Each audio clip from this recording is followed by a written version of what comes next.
evening, everyone. Kayla Fedco and Kayla Smith here. We're going to talk about the weather for just a few minutes. Kayla, the theme of the night, windy and stormy, right?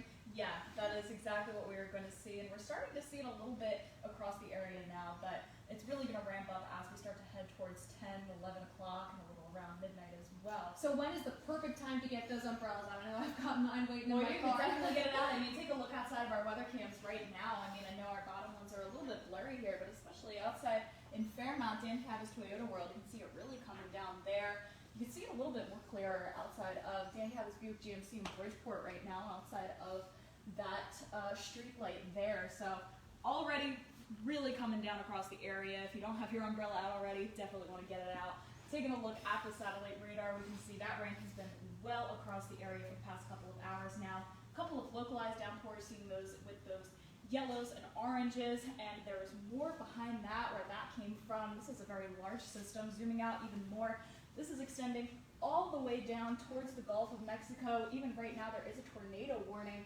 out there in Alabama, though we are not going to be seeing tornadoes here, but we are going to be seeing some gusty winds. But we are under a flood watch in Ritchie County until 4 a.m. It is possible that this flood watch could be extended as we start to see more of that rain coming through, but as of right now, that is what it looks like for those flood watches. But all of us are going to be under a wind advisory from now until 1 a.m., so we could be seeing those wind gusts up to 50 miles per hour, possibly even exceeding that. So it's definitely going to be a windy situation, and what these winds can do is they can possibly cause power outages as it starts to knock those tree branches around. It could knock them down onto power lines. So that is something that we need to worry about as these winds start to pick up tonight. Right, so Kayla, wind and rain, that's not the only thing in the forecast. I saw some blue creeping up on there. That only means one thing, right? Yep, that is that snow. And that is going to turn the remaining precipitation over into some snow, and that's going to be affecting the Friday morning commute, because that's when we're going to start to see that changeover overnight. So taking a look at our current wind gusts right now, though, we're starting to see about 20 to 25 miles per hour in the lowlands, up to about 30 miles per hour there, but we're going to see these gusting pretty heavily. This is 10 o'clock when we expect to see that front moving through.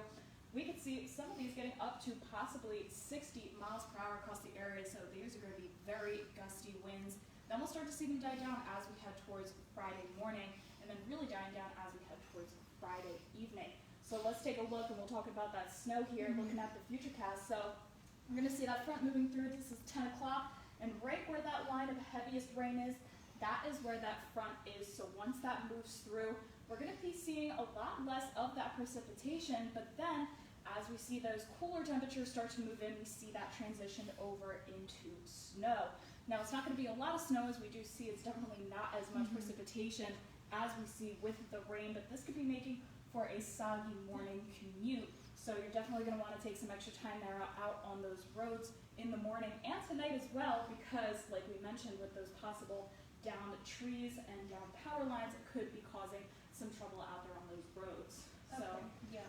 In terms of expected snowfall, it's not really going to be much, as we mentioned, but maybe about an inch, maybe 2 inches in the higher elevations, but really going to stay around an inch, possibly lower in those lower elevations, maybe about dusting to a half an inch for tomorrow morning, but it's not going to be lasting very long. What we really need to be worrying about is those heavy rains and those gusty winds. Right, and with that said, make sure you keep an eye for those school closings. We have only had one school call into our newsroom so far, but you never know with the snow coming in overnight, and for that you can reference our app, our website, and all of our social media pages.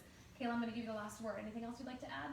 I'd just like to add, definitely take it easy out there on those roads. You do not want to be, you don't want to, in the words of Joseph Williams, I know he always wants us to drive carefully out there on those roads, but definitely tonight and tomorrow morning, if you don't have to be out on those roads, don't be, but that is what we are looking at for tonight, and be sure to stick with us. We're going to be doing another Facebook Live here with Ian and Kevin around 9 o'clock tonight, and then we will be on air Fox 10 at 10 o'clock, and back here WDTV at 11 o'clock tonight. That's right. That'll do it for us. Stay safe and take care.